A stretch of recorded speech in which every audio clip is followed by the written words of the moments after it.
जन्माद्यस्य यतोऽन्वयाद्दितरतश्चार्थेष्वभिज्ञस्वराट् तेने ब्रह्महृदायादिकवये मुह्यन्ति यत्सूर्यः तेजो वारिमृदां यथा विनिमयो यत्र त्रिसर्गो मृषा धाम्ना स्वेन सदा निरस्तकुहकं सत्यं परं धीमहि। वेद व्यास जी ने यदि किसी को बंधन किया तो केवल और केवल सत्य को बंधन किया। सत्यम परम धीमहि।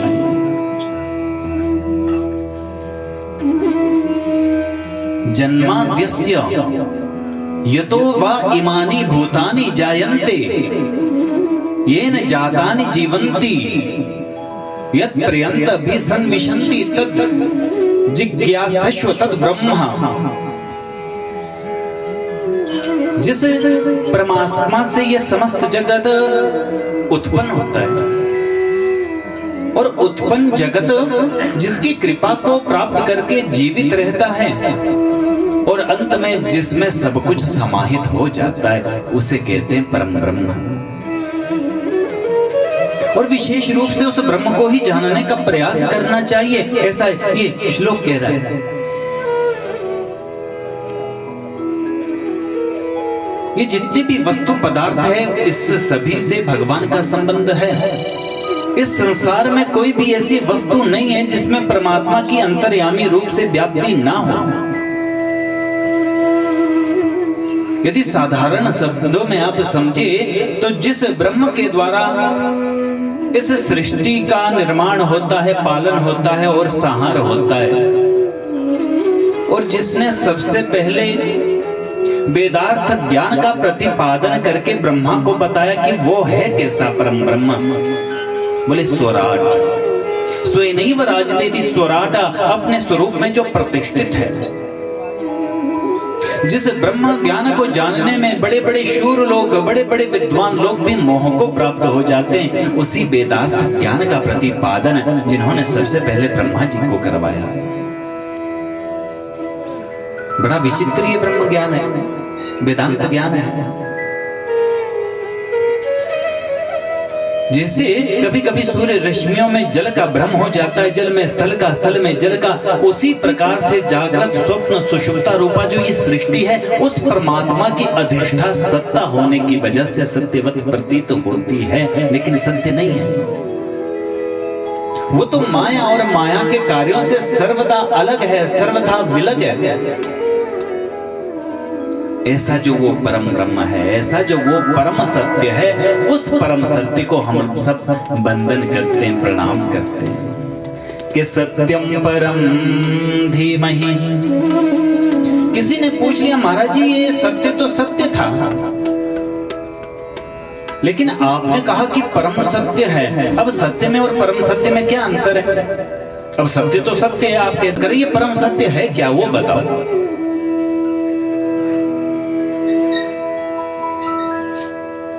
जो सत्य है, सत्य तो सत्य है, लेकिन कभी कभी क्या होता है ना कि सत्य भी स्थिर नहीं रह सकता। परम सत्य किसको बोलते हैं? जो कभी मिटता नहीं, बोले सत्य कभी कभी मिट भी जाता है, वहां भी सत्य को बंधन किया गया है।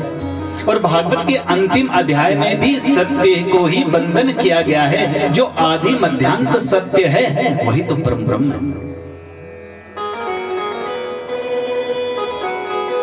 लेकिन आपको सत्य कहने की आवश्यकता पड़ी क्यों महाराज जी? तो वेद व्यास जी कहते मैं कहना चाहता हूं कि सत्य से अपने जीवन का श्रृंगार करना चाहिए। यदि सत्य को हमने अपने जीवन में धारण नहीं किया, कथा सुनने से कोई फायदा नहीं है। प्यार से बोलेगा जय श्री कृष्ण। हाँ, शिव पूजा करने से, परिक्रमा करने से, मंदिर बनाने से कुछ बनने वाला नहीं है।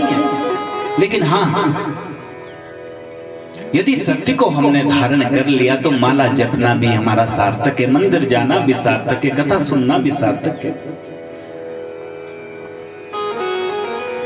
परम सत्य ही परम ब्रह्म है। और सत्य सर्वम प्रतिष्ठितम, सत्य में समस्त देवता प्रतिष्ठित है। 108 अर्थ इस श्लोक के विद्वानों ने कर रखे हैं। 108 अर्थ, मैं तो केवल एक अर्थ आपको बता रहा हूं। सत्यम परम धीमहि। आप समझ तो रहे हैं ना कथा को? ऐसा ना हो कहीं एक बार भी ऐसी घटना कुछ हुई थी। गुरुजी ने अपने शिष्यों से कहा, भाई बताओ सत्य में और ब्रह्म में क्या अंतर है? सभी शिष्यों के शीश झुक गए। एक ने हाथ उठाया, हम बताएंगे। गुरुजी ने कहा, हाँ बताओ। बोले, गुरुजी आप पढ़ा रहे हैं, आप पढ़ा रहे हैं, ये बिल्कुल सत्य है। सत्य में और ब्रह्म में अंतर। बोले, आप हमें पढ़ा रहे हैं, इसको बोलते सत्य, ये बिल्कुल सत्य है, लेकिन हम पढ़ रहे हैं ये आपका ब्रह्म है। प्यार से बोलिएगा जय श्री कृष्ण। तो ऐसा नहीं होना चाहिए, समझ में आनी चाहिए कथा, तभी आनंद देने वाली होती है। तुलसी बाबा भी तो बहुत बड़ी बात कहते हैं कि धर्म न दूसर सत्य समाना, आगम निगम पुराण बखाना। सत्य से बढ़कर के कोई धर्म है ही नहीं। धर्म ना दूसरा सत्य समाना, सत्य से बढ़कर के कोई धर्म नहीं है। और तुलसी बाबा ने कहा, ये बात मैं नहीं कह रहा। बोले, आगम निगम पुराण बखाना, ये तो हमारे वेद वेदांत और पुराण कहते हैं इस बात को। सत्य को हमने अपने जीवन में यदि धारण किया है सज्जनों, इससे बढ़कर के कोई और धर्म नहीं है।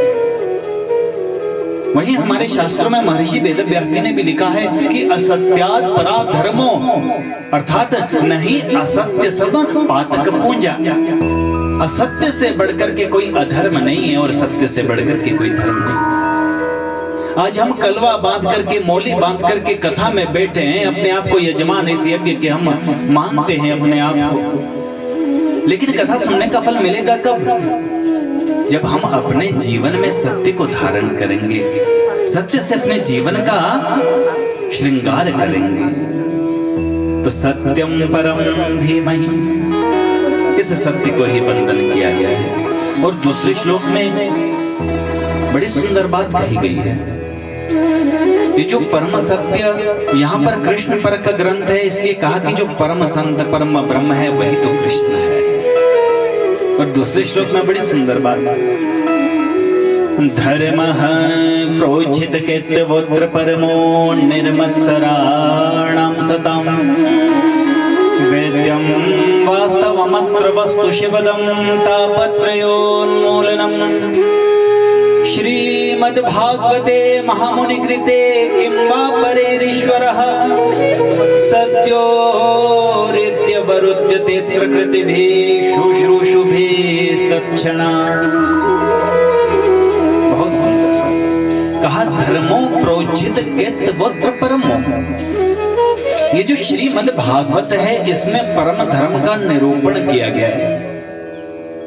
अरे महाराज जी, अभी परम सत्य की बात कही, अब परम धर्म की बात करी, ये कुछ बात समझ में आई नहीं। अब जैसे घी होता है, घी तो घी होता है महाराज जी। किसी दुकान पर लिखा है शुद्ध घी, अरे तो शुद्ध लिखने की क्या आवश्यकता पड़ी? घी तो घी होता है, घी लिखने से भी काम चल सकता है, तो शुद्ध लिखने की क्या आवश्यकता? दुकानदार ने कहा, महाराज जी आजकल हर चीज में मिलावट है, घी में भी लोग मिलावट करते हैं, इसलिए लिखना पड़ा शुद्ध घी, कि यहाँ पर शुद्ध घी मिलेगा, मिलावट वाला घी नहीं है। उसी प्रकार से परम सत्य है और उसी प्रकार से परम धर्म, जो परम धर्म है। बोले, वो क्या है परम धर्म? बोले, परम धर्म है कृष्ण की कथा। परम सत्य श्री कृष्ण भगवान और परम धर्म श्री कृष्ण कथा। ये जो श्रीमद् भागवत है, इसमें, इस ग्रंथ में परम धर्म का निरूपण किया गया है। लेकिन भागवत सुनने का अधिकारी है कौन? पहले तो यह समझना पड़ेगा।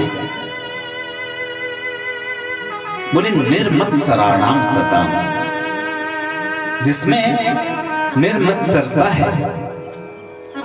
मत्सरता का मतलब जानते हैं? मच्छर,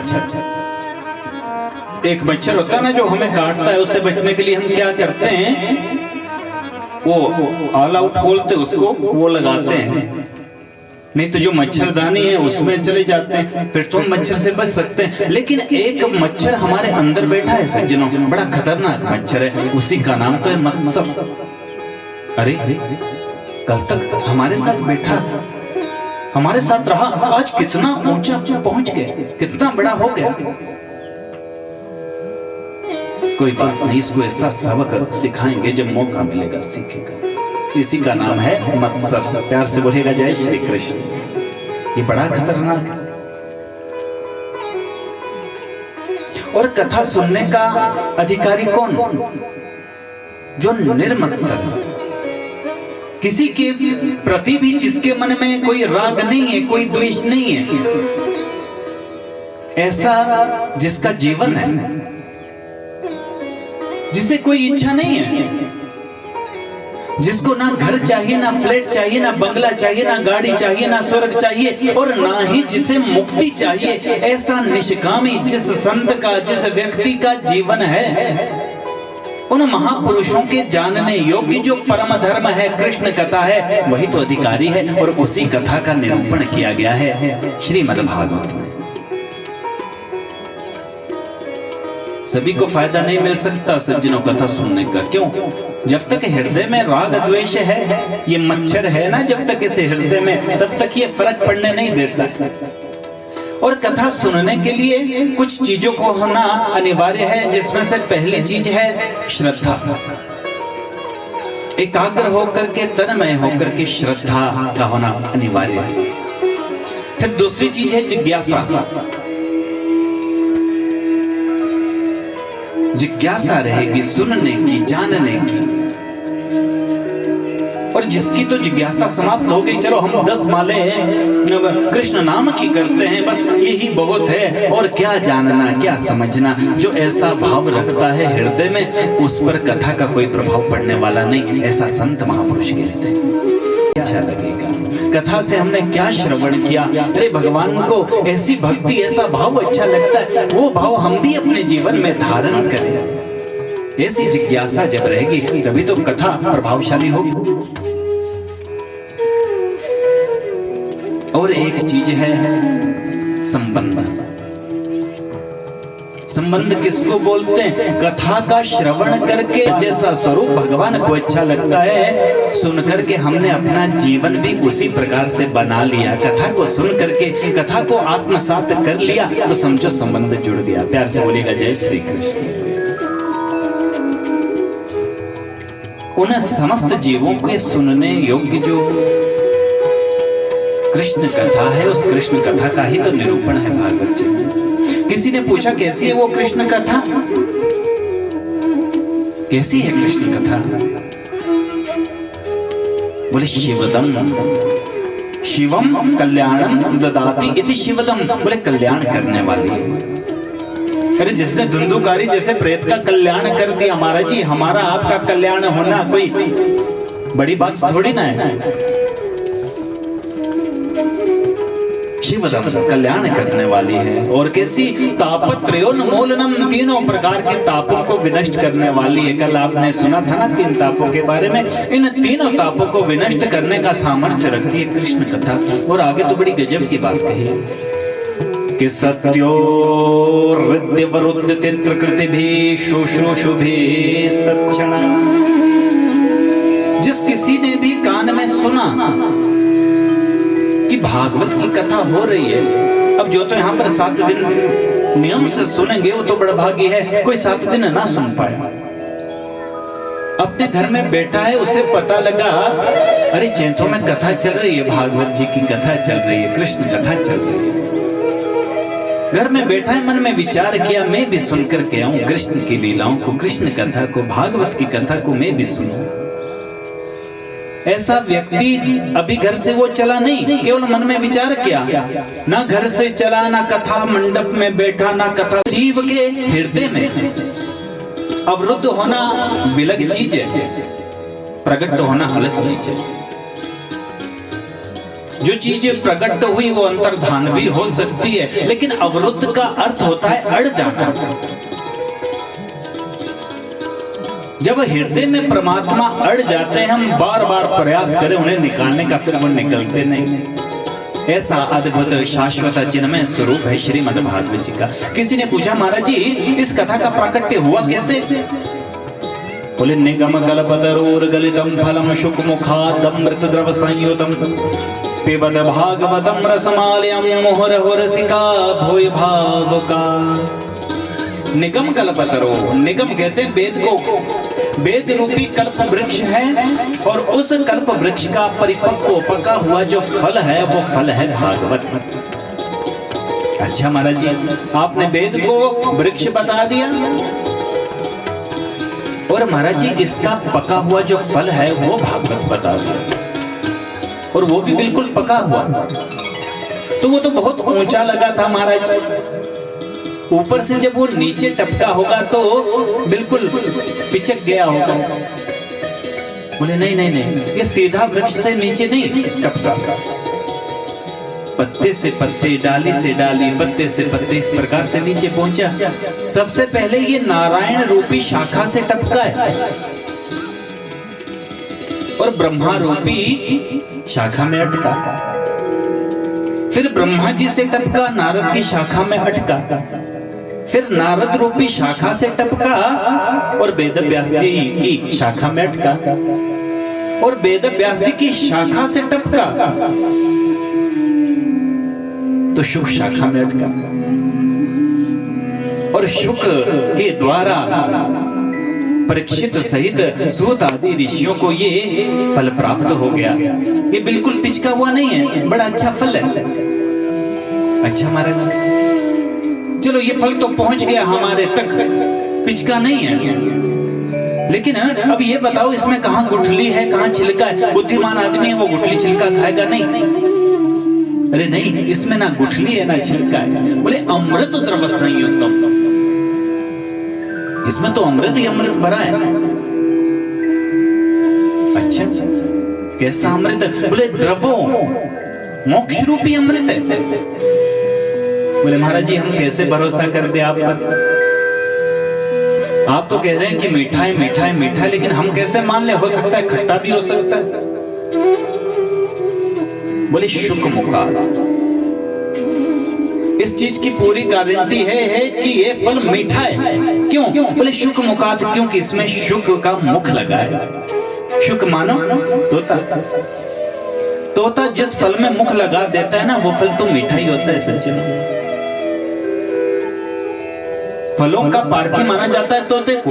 तोता जिस फल में मुख लगाता है वो फल कभी खट्टा नहीं रह सकता, या तो उसका मुख लग जाने से खट्टा फल भी मीठा होता होगा, या वो उसी फल में मुख लगाता है जो पहले से मीठा हो। लेकिन एक बात पक्की है, जिस किसी फल में शुक का मुख लग जाता है वो फल कभी भी खट्टा नहीं होता, वो मीठा होता है। वाह महाराज जी, ये सब ठीक है, तो अब बताओ अब हम क्या करें? बोले पिबत भागवतम, इसका पान करो, पियो। अरे महाराज जी, वो तो आपने समस्त वेदों को वृक्ष बता दिया, उसका पका हुआ फल आपने भागवत को बता दिया, लेकिन महाराज जी है तो ये ग्रंथ, है तो कथा, तो आपने क्यों कहा कि पिबत भागवतम, इसका पान करो? आप लिख सकते थे कि श्रृणुत भागवतम, इसका वो सुनो। वेद व्यास ने कहा नहीं नहीं, सुनना ही तो नहीं है, इसको तो पीना है। सुनना किसको बोलते हैं? इधर से जो बात हमने सुनी और इधर से निकल गई वो सुनना होता है, और कानों के द्वारा कंठ प्रदेश से होती हुई सीधी जो हृदय में उतर जाए उसको सुनना नहीं, उसको पीना बोलते हैं। इसलिए पिबत भागवतम, इसका पान करो, पी लो। बोले महाराज जी कितना पिए?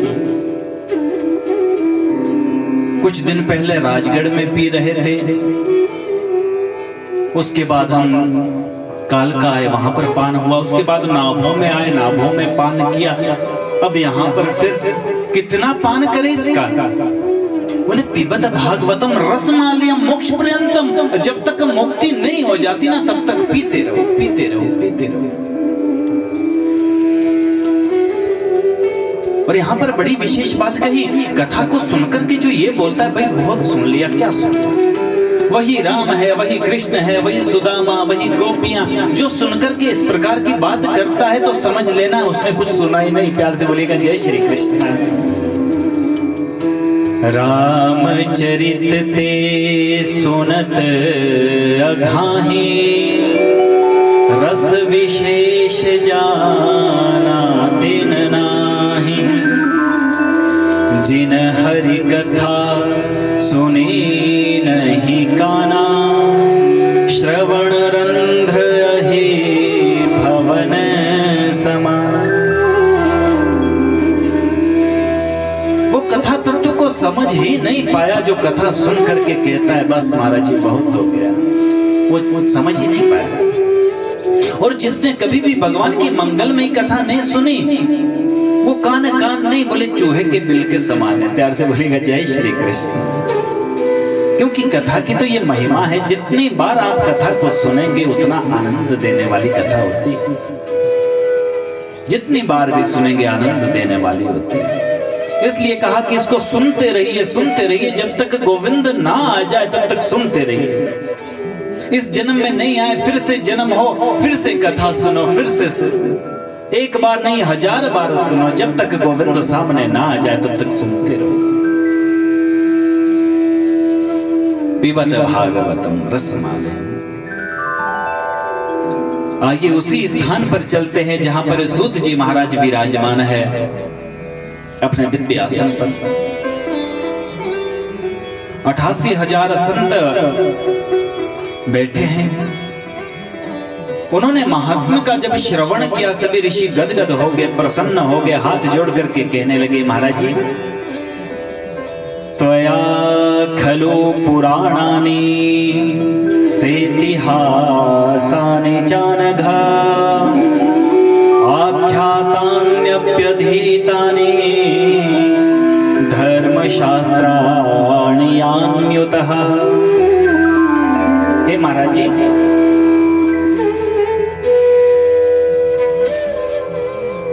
त्वया खलु पुराणानि, आप तो पुराणों के जानकार हैं, इतिहास को जानते हैं, वेद वेदांत को जानते हैं। इसलिए हे सूत जी महाराज, हम आपसे कुछ प्रश्न करना चाहते हैं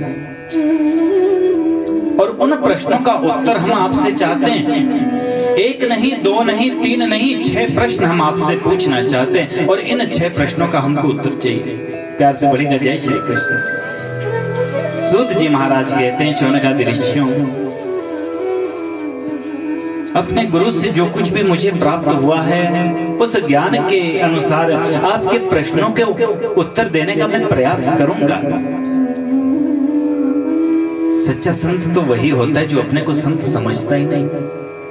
ज्ञानी वही सबसे बड़ा है जो किसी को अज्ञानी ना समझे। गुरु वही श्रेष्ठ है जो कभी अपने को गुरु मानता ही नहीं। प्यार से बोलेगा जय श्री कृष्ण। महाराज 6 प्रश्न, हजारों संत बैठे हैं, उन सभी की बदले एक व्यक्ति जिनका नाम है शौनक जी, वो प्रश्न कर रहे हैं। हमारा पहला प्रश्न, महाराज जी हर जगह सुना है कि धर्म करो धर्म करो धर्म, तो ये धर्म है क्या, हम जानना चाहते हैं। किसको बोलते हैं धर्म? मंदिर जाने का नाम धर्म है, परिक्रमा लगाने का नाम धर्म है, शिव का यजन पूजन करना ये धर्म है, बड़े बड़े यज्ञ करना ये धर्म है, दिन में 10 बार स्नान करना ये धर्म है, कि कथा सुनना धर्म है। धर्म की परिभाषा है क्या? अरबों की संपदा किसी को प्रदान करना ये धर्म है। धर्म बोलते किसको है? और समस्त मानवों के लिए कर्तव्य रूपी जो परम धर्म है, वो परम धर्म क्या है, कृपा करके बताए। ये हमारा पहला प्रश्न। और दूसरा प्रश्न कि महाराज ये श्रेष्ठ देवता है कौन? कोई तो कहता है कि देवाधिदेव महादेव ये सबसे बड़े हैं, इनसे बड़ा कोई है नहीं।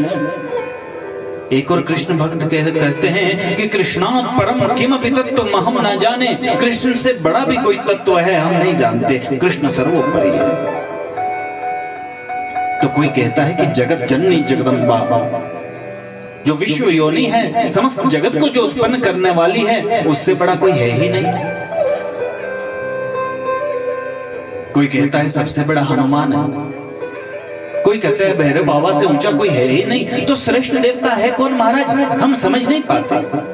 वैसे भी हर वर्ष किसी ना किसी स्थान पर किसी नई देवी का प्राकट्य हो जाता है, हम समझ में नहीं, हमारी समझ में ये बात नहीं आ रही हम अपने मन के भाव को किसके चरणार बिंदु में लगाएं।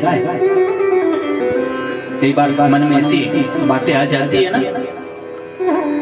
हम भी जब गुरुकुल में पढ़ा करते थे, ऊना में हम रहे, वहां पर हमने देखा कि हमारे बड़े मंदिर थे। वहां पर सबसे पहले गुरु महाराज जी आत्मदेव जी का एक मंदिर सा बनाया था, उससे दूसरे नंबर पर राम दरबार, फिर वहां से आगे आकर के शिवलिंग, प्राचीन शिवलिंग अर्जुन के द्वारा स्थापित ऊना महादेव मंदिर कोटला कला, उससे आगे बाबा बालकनाथ जी का मंदिर, फिर उससे आगे लक्ष्मी नारायण का मंदिर, फिर उससे आगे भगवती माता दुर्गा का मंदिर, उससे फिर बाहर जाकर के काली माता का मंदिर, हनुमान भैरव जी का अलग अलग मंदिर, बहुत मंदिर।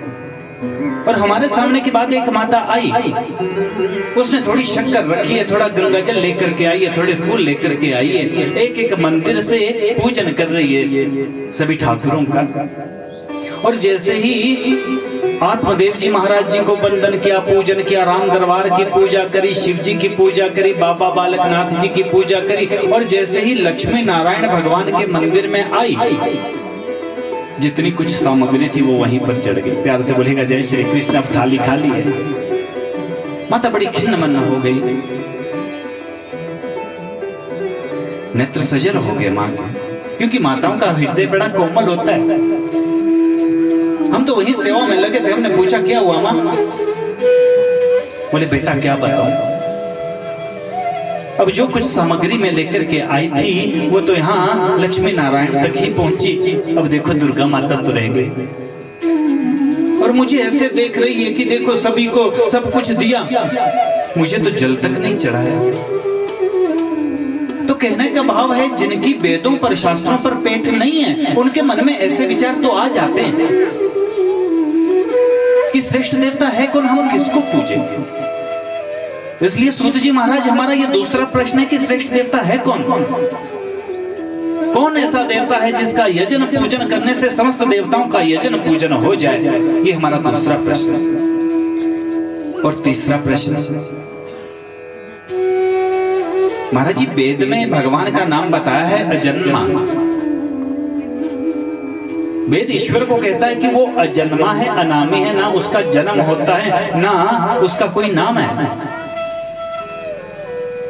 तो सूत जी हम आपसे पूछना चाहते हैं कि यदि वेद की बात पर हम विश्वास करें तो वो जो अनामी है उसका नाम कृष्ण कैसे हुआ, उसका नाम राम कैसे हुआ? वो यदि अजन्मा है तो अजन्मा का जन्म हुआ कैसे? वो राम बन के कैसे आ गया?